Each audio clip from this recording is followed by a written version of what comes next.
Hey guys, thanks for your interest in our 6x6 box blind kit. We've gone round and round in the design and actually the assembly instructions as well, and we ran out of time. I want to go ahead and get these produced. So there's a couple changes I still would make to the assembly instructions. We have a crew that assemble these here at our location every day, and they have given me some feedback on things that could help you guys find some efficiencies in the construction as well. So we're going to go through these, and I made a couple notes. The new updated assembly instructions are available online. You can go download them from our website, and we'll provide them with every box kit purchase. There'll be instructions in the package, but the updated notes will be on those that are available online. Looking at step number 3, this is when you start to build your floor paneling. There's a couple different options here.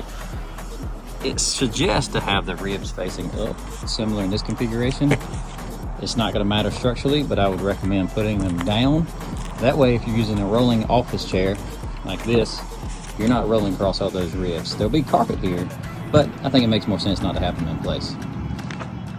Another thing in the instructions, it suggests building the frame separately and then laying it into the floor frame in a step to follow in number 4. You can do it that way. They say it's a little bit easier if you build the panels into the frame so you know that everything is square, and then screw them together once they're done. One or two ways. Another note here in step number 13, it suggests FT1s. But then the picture lists FT6. Use the FT6s. Don't go by this. I made those notes in the instructions.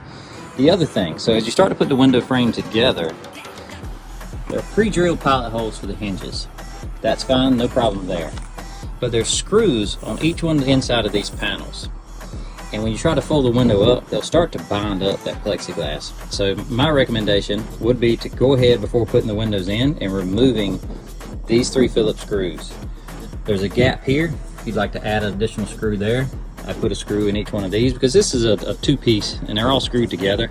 These aren't going to hurt anything down here because they are supported, but I would add an additional one there, but remove these bottom ones. Here's that step completed.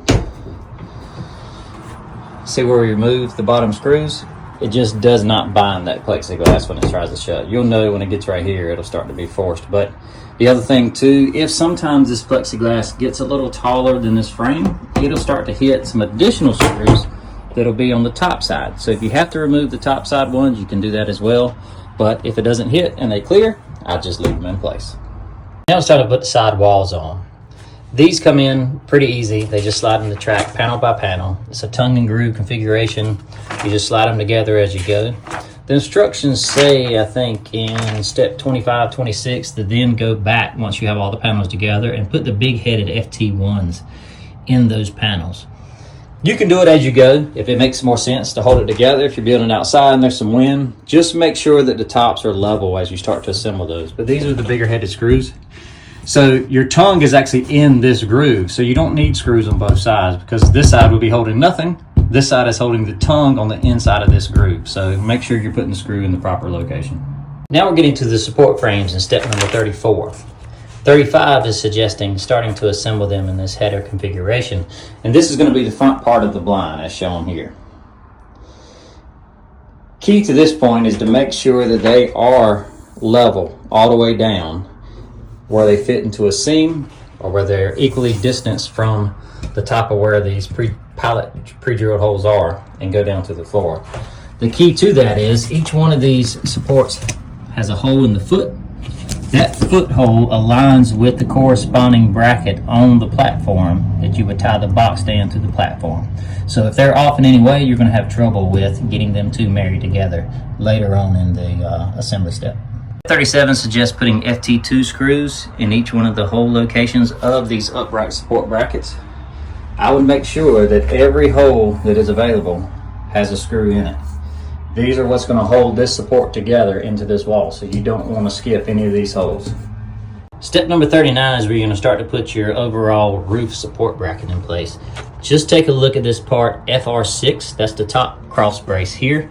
It does have a pitch to it because the roof is pitched, so make sure that that matches the slope of the pitch going forward. Once you get everything in place, there's bolts that hold each one of these positions together.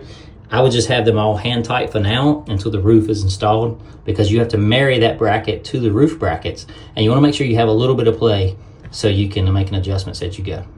Step 42 suggests now tying all the metal brackets together.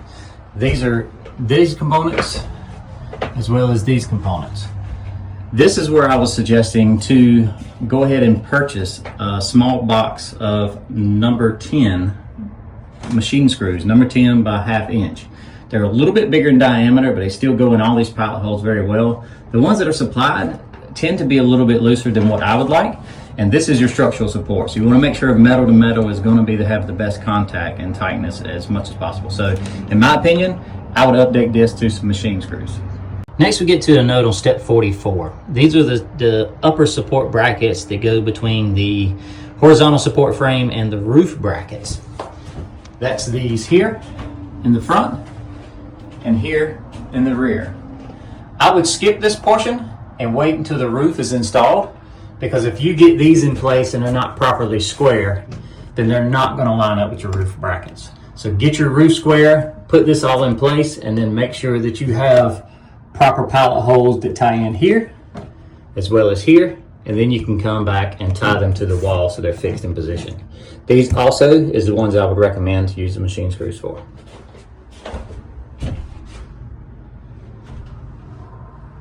On step 46 is not clear the actual configuration of this R7 support bracket. What that is the channel that puts the two roof panels together.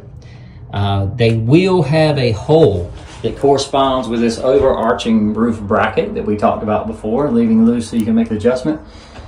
So you want to make sure that it aligns with a pallet hole that's in this R7 frame. And to be able to do that, the number location on this actual bracket for R7 needs to be on the front slope, the front part of the blind, side opposite of the door. Another weird thing that showed up in the instructions on step number 49, these are the corner brackets for the roof trim. These RBC left and right, they're actually backwards. And you can be able to tell when you put it on. Most people have figured that one out pretty easily because they really don't line up. But that's these corner pieces here and here. So what's listed as left goes right, and what's listed as right goes left. Another thing to note here in step 52, this is when you start to install the door handle. The door handle comes in a box by itself, and it does have screws in there, but that was a separate purchase component for this kit, so don't use the screws that come with the kit. Use the FT3s that are listed here. The ones that come with the kit are going to be too long. They'll actually go through the door and start to impede where you actually have to turn this to latch the handle. So they're going to be too long. Use the ones that come with it, and they'll be just fine.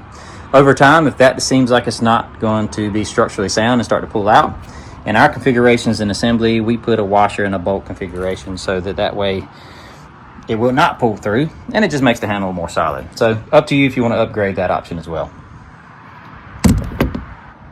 Another thing we've been doing as an additional security step, especially if you're going to move these around with heavy equipment or go down bumpy paths, or we've had people deliver them in 6-7 states away. If they're riding down the highway, I would come in and make sure these panels are tied to those metal frames more securely. So what we do, we use those roofing screws with the rubber gasket and put just 3 on the outside that pinches that panel together against that metal frame. So basically you can reach inside, take your hand, see where it lines up, match it up here, send one through. Typically they're dead center of the box.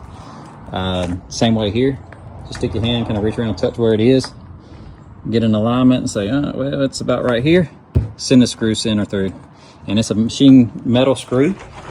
And what it'll do, self-tapping, it'll pull that panel right up against that metal support. It adds a lot of structural rigidity to this whole frame. And that way, if you start picking the box up, tweaking it left and right, it's not going to put it in a bind and start popping those main screws out that's holding that up right together. That'd be another additional step that I would beef this thing up with.